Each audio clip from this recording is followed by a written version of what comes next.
removal preparation tips for a show. And how would you describe the atmosphere backstage? Waxing hair removal tips. Yes, I would recommend don't book your wax too close to show day.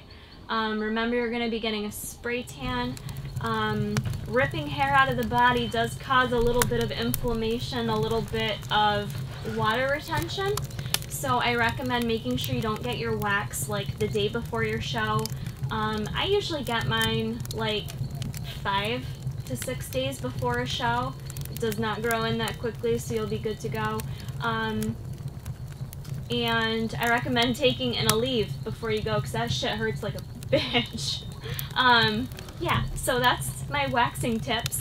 And in terms of the atmosphere behind stage, it actually really surprised me when I first started competing, because I thought it was going to be like really cutthroat and like every girl's checking every other girl out, and I just thought it was going to be like really tense and scary. And actually, it turns out like every show I've done it's fun, it's supportive, everyone is like having a good time and smiling and helpful, and it's really awesome. It's actually really fun behind stage. I've been to some shows where girls, you know, play music and dance, and you just have a good time and let loose, and it actually makes it very nice, because then you're kind of in that relaxed state when you go on stage. You're not as like just anxious, you know. It kind of helps you to, if you can find a group of girls that you kind of click with backstage. I think most people are pretty nice and helpful, so it just kind of helps ease that tension before you go on stage, so it's a good time. I like this question because it's very, very pertinent to me. It says, do any of your coworkers know that you are a bikini competitor, and how do you cope with the stress of prep while working full-time? Yes, almost all my coworkers, or I should say, I supervise a department, so all the people I supervise pretty much know I am a bikini competitor. And it's funny because a few years ago when I first started competing, I was a bit more secretive about what I was doing and why, because I felt like I was going to be judged. And then when people did find out what I was doing, I had a few people who weren't so supportive and who actually would, I feel like, try to sabotage me and leave certain foods on my desk at work or eat certain things in front of me. And like, I was like, whatever, dude, like, I'm gonna do my own thing. And I try to not let it bother me, but I have to say right now the group of people I work with are so supportive, it's ridiculous. Like, they're super excited about me competing. Like, they've been wanting me to compete for a while, and I'm like, really? Do you understand like how bitchy of a boss I become when I compete? You sure you want that? But they've been so supportive, it's crazy. Like, they're excited for me. They ask me how things are going. They tell me I look like I got a good bicep pump going on. And I work in a nutrition department, so there's always food, and we actually even have to do tasting of food before it leaves the kitchen. So they'll like, no, Kara can't have that, don't give that to her. And they'll like bring it to someone else if it's a plate of food. So I work with very supportive people right now, and that makes it awesome. Makes it so much easier. But I do deal with a ton of stress at work, and it does make it very challenging. You guys, most of you probably saw I just posted that video on dealing with the lows, which didn't really relate to work, but you know, it can be very easy for me to be at work and get so ingrained in what I'm doing at work and those stressors that at the end of the day I am so mentally exhausted, and I kind of lose that fire in my belly to like go train, and you know, I want to win and I want to, you know, look my best. You kind of like lose that fire sometimes by the end of the day, because you're just so mentally bogged down by everything you're doing all day long. Especially, I mean, probably for anyone, but I guess I feel like, especially for me being in management, I deal with a lot of HR type issues that, you know, can be quite exhausting. But one thing that I do that helps me, and this might sound kind of lame, but when I take a lunch break, if I can squeeze in like 15 to 30 minutes, sometimes what I like to do on my break is go for a walk if it's nice out, number one, and that kind of helps me just like be alone with my own thoughts, get some fresh air, kind of recenter, refocus. And usually when I come back to work, I do feel in a better place. So that's one thing. The other thing I do will be, on my break, I will scroll through Instagram, because I follow like 900 hot chicks fitness accounts So I'll scroll through and like all of a sudden I'll be like, man, she's at the gym like getting a good pump on and I'm at work. And it'll give me that itch and it'll kind of put the reminder back in my head that, oh yes, you're passionate about this, you want this, stay motivated the rest of your workday and make this happen. And the other thing I have to say is my husband is so supportive, so helpful. He's been helping me prep my meals. So when I come home from a stressful day at work, to have someone who's supportive and says, do you need me to help you with anything for dinner? Do you need meals packed for tomorrow? What do you need done? I already took care of the dog. Like, those things are crucial and huge. Those are huge things that help keep me successful and stay motivated, even with the work stressors. What is the lowest your macros will get during peak week? Any idea? And does it make you nervous? At this point, I'm not really sure. This is my first time prepping using a macros approach. Every other time I've prepped, I've done it by adhering to a meal plan, so I never really knew what my macros were when I did the meal plans, although on occasion I would enter them in MyFitnessPal. And actually I've done peak weeks differently a few times. I've done them very restrictive, I've done them carb cycling, and I've done them like full carb, not a single change in my diet other than some water depletion. So at this point I'm not sure how low they'll get cut. I imagine they'll get cut pretty low, being the size that I am and the weight that I do still need to lose for stage and to be stage ready. And for me, I want to be super lean. I want to see all my muscles I worked so hard for. So it actually doesn't make me nervous right now. I hope they don't get cut super duper low too early, but I'm 8 weeks out now and I'm just at the point where I'm like, I'm focused. I'm so dead focused. I've never been this focused for competition before. It doesn't make me nervous. I'm like, bring it on. Let's do this. So, as a dietitian, do you make your own meal planning up? I'm understanding the question right, or to answer it correctly. So Mark gives me my macros, and then I do make my own food choices. So I do my own meal prep and meal planning. Lately, what I've been doing is I have my staple foods I always get, and then on the weekends, like Jason and I have been going to the grocery store, and I've been kind of picking out like what fruits and vegetables I want for the week, and what carbs, like different carb sources. And I have been basically trying to stick to more like whole foods, just for health benefits. I'm not, you know, I want to do this as healthy as possible for my body, my metabolism. So I've just been trying to switch it up every weekend, kind of do some stuff differently. And then, you know, grilling has been helpful. Jason's been helping do most of my meal prep. You know, I'll clean the chicken and then he'll grill it up with all my veggies and we'll get it all good to go for the week. And that's been very helpful. I haven't always done that in the past. Sometimes I've been very lazy with meal prep, and I will just like every single night go, okay, crap, what do I need tomorrow, and throw stuff in a bag, and then I'm miserable at work and pissed off that I'm just drinking protein shakes and tuna fish packets all day. And so meal prepping is huge. You motherfucker!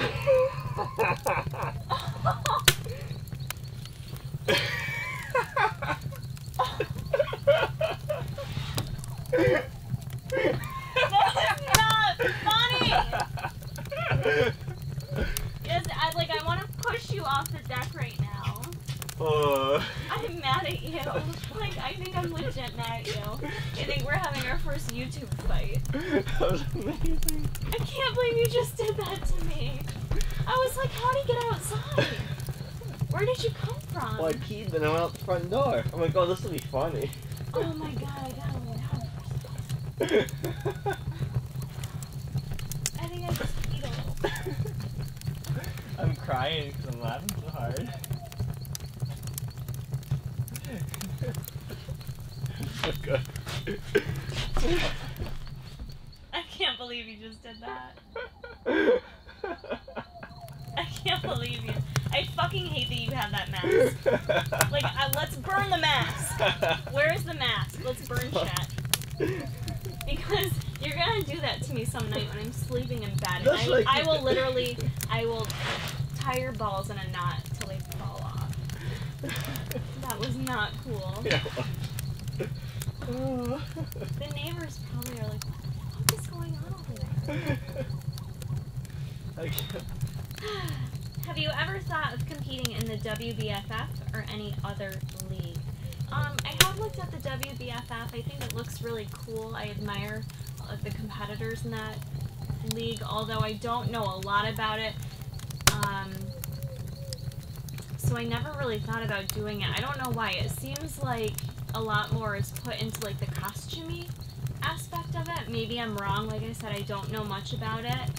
It looks like everyone always has like a fun time, but I'm not sure if it costs significantly more, because it does look like you have to have like more than one outfit. Like girls wear like long gowns, like they're going to prom or something. I could be wrong. Correct me if I'm wrong below, but I don't really understand it. I have competed in OCB, which is a natural league. I just really like NPC.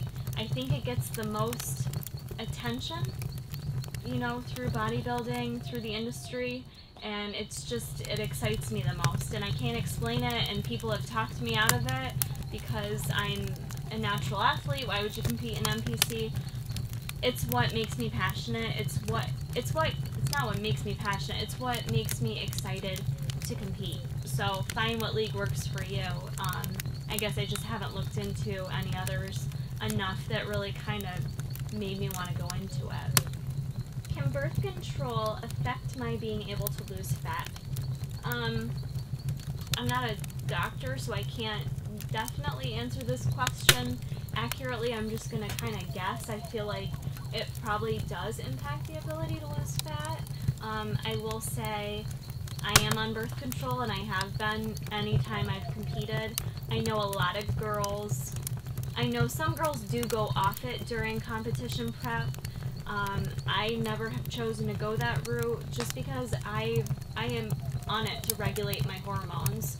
So for me, I feel like that would almost screw up my body more by going off of it. But I do think in theory, I would say most likely because of, you know, ingesting the birth control, which is estrogen and whatever else, it does make you prone to hold fat around your, you know, butt and thighs and things like that. So that's kind of what I've heard, that it can make it harder to lose that, you know, amount of fat around that area, that you tend to hang on to it a little bit more. So yeah, I'm not like definitely sure. It probably also depends on your genetics and how, you know, efficient your body is at losing and storing fat as well. So it's kind of a tough question to answer. So just make sure you're doing what you need to do, what's best for you in that department. I don't want to be making no babies, because I don't think I would place so well if I had a little baby bump. I don't think that looks so good. Well, it'd probably look kind of cute, but I don't think I'd win. You know, could you see me posing with like my little baby bump if I was like, that'd be my side shot. Okay, last question I'm gonna choose, and of course I lost it because damn you Instagram, you scroll all over the place and I don't know where it went.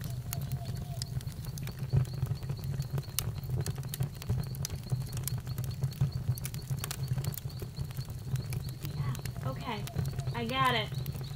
Got it. Do you find having a flexible diet being more difficult sometimes? For example, so many choices makes it hard to have a plan.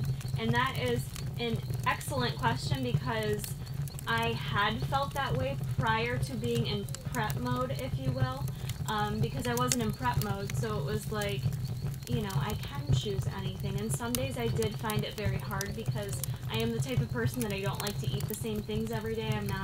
It's not that I don't like to, I just usually don't choose to. So it would make it very difficult for me to have so many options.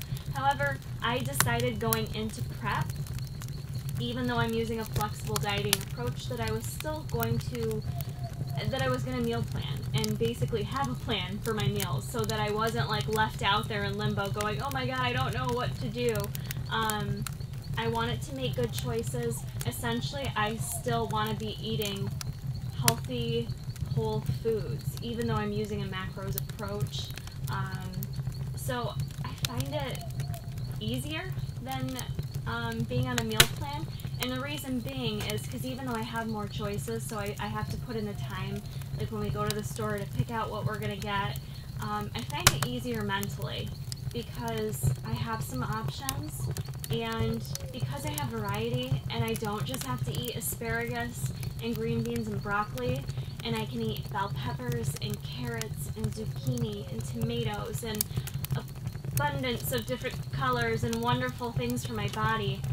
I feel like this pressure is like off me, and that I don't feel restricted at all. Like, I've had no anxiety over food thus far this prep. Now, mind you, I'm not super low on macros yet, but normal Kara would be like freaking out, and I'm not. Like, I'm in a really good place with it, and I think it's because I know nothing's off limits. Because I am the person, if you tell me I can't have something or I can't do something, I immediately want it and I'm gonna do it. So don't tell me that. So if you tell me I can't eat peanut butter, god damn it, I'm gonna sit down and eat a jar with a spoon.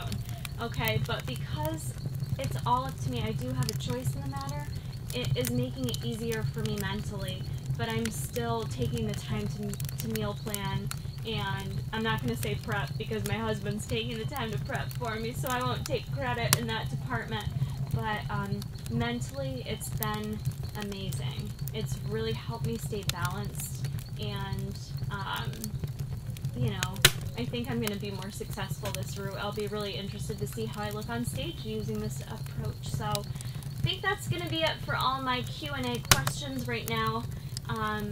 Hopefully I will answer some more in another video for you guys.